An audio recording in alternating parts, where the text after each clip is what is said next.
Welcome to my YouTube channel. आज हम class 8 पाठ 5 पढ़ने जा रहे हैं। पाठ शुरू करने से पहले मेरे वीडियो को सब्सक्राइब कर लें और लाइक का बटन दबा दें और ज़्यादा से ज़्यादा समझने की कोशिश करें। अगर किसी भी प्रकार की परेशानी हो, डाउट हो तो उसे नीचे कमेंट्स बॉक्स में अवश्य लिखें। बच्चों, आज हम कक्षा 8 पाठ 5 चिट्ठियों की अनूठी दुनिया पढ़ने जा रहे हैं, जिसके लेखक हैं अरविंद कुमार। इनका जन्म हुआ था 11 जुलाई 1962 उत्तर प्रदेश में।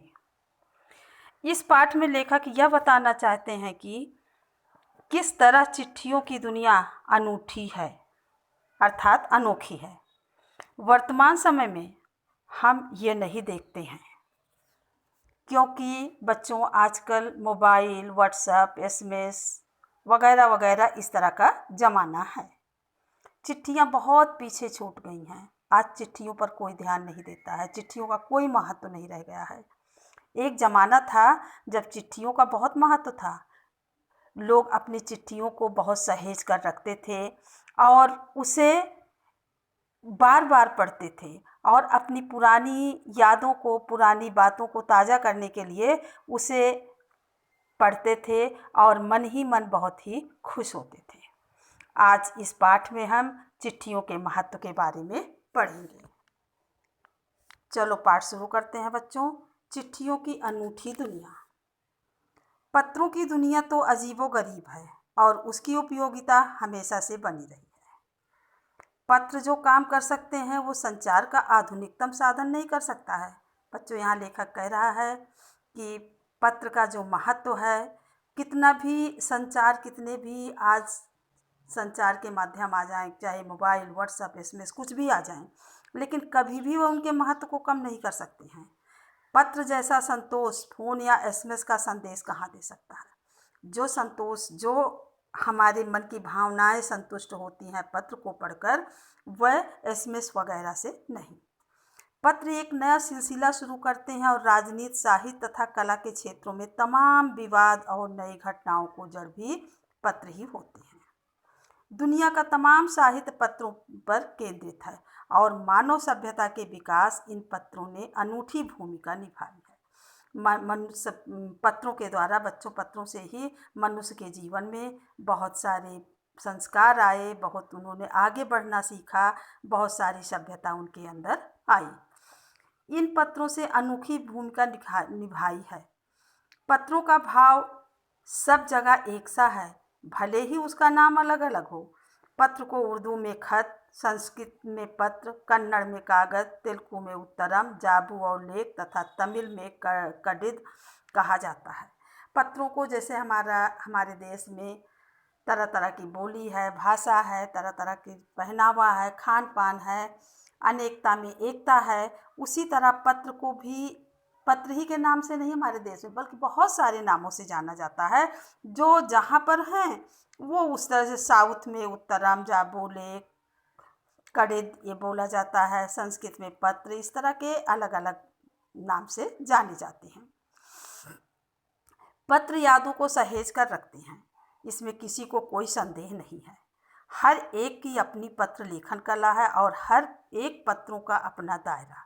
सबका अलग अलग लिखने की कला होती है। कोई बहुत अच्छा लिखता है, कोई बहुत उतना अच्छा नहीं लिख पाता है। इस तरह से सबके अंदर अलग अलग कलाएं होती हैं और उनका अपना दायरा होता है। कोई छोटे में ही बहुत कुछ कह देता है, कोई बहुत बड़ा पत्र लिखता है, इसलिए सबका अलग अलग भाव है। दुनिया भर में रोज़ करोड़ों पत्र एक दूसरे को तलाशते तमाम ठिकानों तक पहुँचते। बहुत सारे पत्र जो है अपने अपने पता, अपने अपने एड्रेस को ढूंढते हुए वह अपने गंतव्य तक, अपने स्थान तक पहुंचते हैं। भारत में ही रोज़ 4.5 करोड़ चिट्ठियां डाक में डाली जाती हैं और साबित करती हैं कि पत्र कितनी अहमियत रखते हैं। आज भी चिट्ठियों का बोलबाला है। इससे पता चलता है कि आज इस संचार माध्यम के समय भी चिट्ठियों की कितनी कीमत है, कितनी अहमियत है। पंडित जवाहरलाल नेहरू ने सन 1953 में सही ही कहा था कि हजारों साल तक संचार का साधन केवल हरकारे या फिर तेज घोड़े रहे हैं। बताया है कि बहुत पहले दूर दूर तक अगर चिट्ठियां ले जानी होती थी, हरकारा होता है बच्चों जो चिट्ठियों को घरों तक पहुंचाता है, डाकिया जिसको कहते हो, हरकारा भी बोला जाता है। वह लोग और घोड़े के साथ ही घोड़े पर बैठकर जाकर वह पहुंचाते थे दूर दूर तक। उसके बाद पहिए आए। पहले घोड़ा गाड़ी ओड़ी किसी तरह की नहीं थी, फिर धीरे धीरे पहियों का आविष्कार हुआ। पर रेलवे और तार से भारी बदलाव आया। तार ने रेलों से भी तेज गति से संवाद पहुंचाने का सिलसिला शुरू किया। टेलीफोन, वायरलेस और आगे रेडार, दुनिया बदल रहा है। पहले लोग तार जल्दी अगर भेजना है, चिट्ठी से कोई चीज़ जल्दी पहुंचाना है तो लोग तार भेजते थे, लेकिन आज फ़ोन वगैरह वायरलेस ये सब इतना हो गए हैं कि जो क्षण भर में पहुंच जाते हैं। पिछली शताब्दी में पत्र लेखन ने एक कला का रूप ले लिया।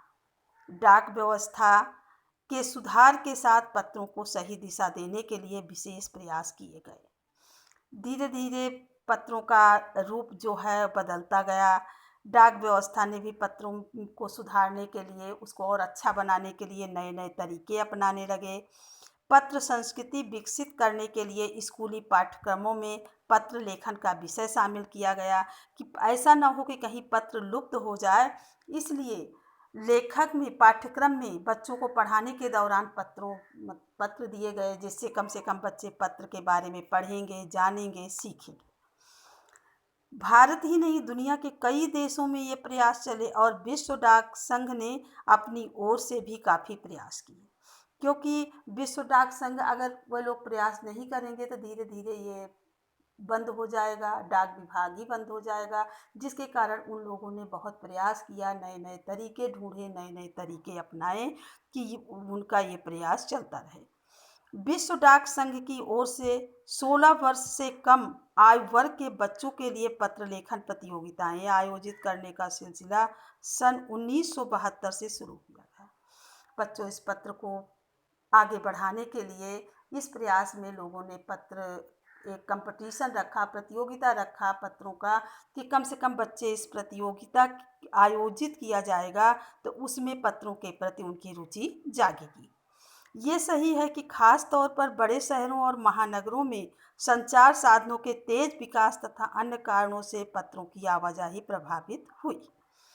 पर देहाती दुनिया आज भी चिट्ठियों से ही चल रही है। बड़े बड़े महानगरों में हम मानते हैं कि लोग चिट्ठियों का महत्व नहीं रखते हैं, लेकिन आज भी गांवों में इसका प्रचलन है।